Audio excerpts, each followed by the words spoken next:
महापुरुषांना आपल्या सगळ्यांच्या उपस्थितीमध्ये नतमस्तक होतो। आज या ठिकाणी माननीय चव्हाण साहेबांची लेख एक उच्च शिक्षित तरुणी आपल्याला विधानसभेत पाठवण्याच्या अनुषंगाने आपण या ठिकाणी उपस्थित आहोत। मी जी माझी भूमिका या ठिकाणी आपल्या सगळ्यांच्या समोर मांडणार आहे, ही भूमिका माझ्या अनुभवातली आहे आणि मी स्वतः डोळ्याने पाहिलेली भूमिका आहे आणि म्हणून माझ्या या भोकर मतदारसंघाशी एक अत्यंत वेगळी नाळ आहे।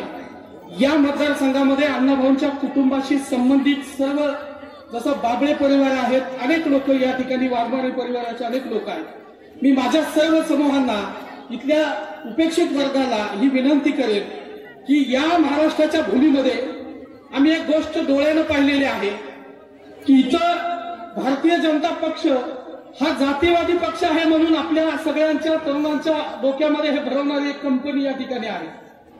आम्हाला प्रश्न पडत होता की बाबांनो, आम्ही ज्यांना पुरोगामी चेहरा म्हणून पाहिला, ज्यांच्याकडे आम्ही इथला समतेचा विचार घेऊन जाणारी माणसं म्हणून पाहिली, त्यांनीच या महाराष्ट्रातल्या दलित चळवळी आणि दलित नेतृत्वांना संपवण्याचं काम केलेलं आहे। अण्णाभाऊ साठेंचा सन्मान या महाराष्ट्रामध्ये तत्कालीन काँग्रेस आणि राष्ट्रवादीच्या गव्हर्नमेंटनं कधीही केला नाही।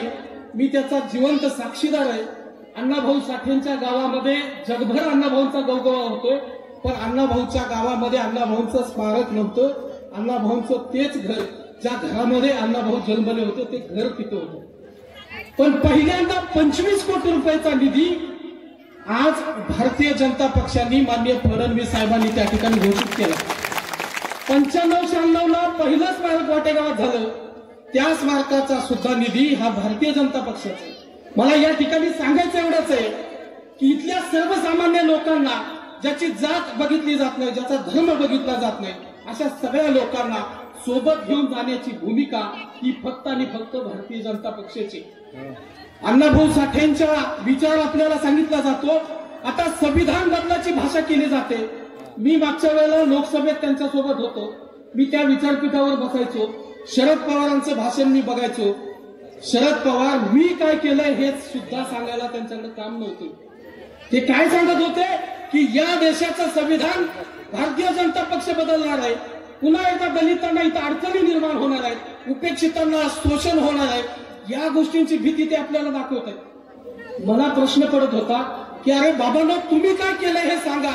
उद्धव ठाकरेंचं भाषण मी ऐकलं, शरद पवारांचं भाषण ऐकलं, काँग्रेसचं भाषण ऐकलं, संविधान बदलाच्या भीती घालून आपल्या सगळ्यांची माती भडकवली गेली आणि त्यांचे काही 9, 10, 50 काही खासदार वाढले गेले। माझी तुम्हाला सगळ्यांना विनंती असेल की या देशाचं संविधान बदलू शकत नाही आणि भारतीय जनता पक्षाची ती प्रतिमा नाही, हे मला अनुभवातून आलं। कारण जर भारतीय जनता पक्ष हा संविधान बदलत असेल तर तुम्हाला या ठिकाणी त्यांना वेळच लागणार नाही, कुणालाच वेळ लागणार नाही।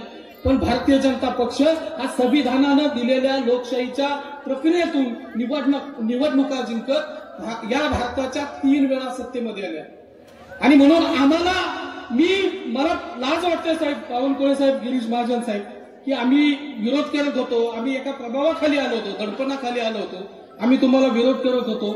ज्यांना आम्ही विरोध केला ते आमचा सन्मान करतायत, मला माहित बी नव्हतं आणि माझा फडणवीस साहेबांनी, गिरीश महाजन साहेबांनी राज्यमंत्री पदाचा माझी घोषणा केली। म्हणजे या गोष्टी आमच्या जीवामध्ये लागणार आहेत आणि म्हणून आम्ही ठरवलं की इथल्या या लोकांचा भामटेपणा, खोटारडेपणा आपल्याला मोडीत काढायचा आहे। जातीवादी कोण आहेत आणि इथला जाती सोबत असणारे कोण आहेत, इथल्या महाराष्ट्रातल्या सर्व महापुरुषांच्या वारसांचा, तिथल्या वंशजांचा सन्मान भारतीय जनता पक्षाने केलेला आहे। म्हणून माझी तुम्हाला सगळ्यांना विनंती आहे की आज भारतीय जनता पक्ष महायुतीच्या गव्हर्नमेंटनं डॉक्टर अण्णाभाऊ साठे संशोधन प्रशिक्षण उभा केलं। त्यांनी प्रशिक्षण उभा केलं अण्णाभाऊ साठेंच्या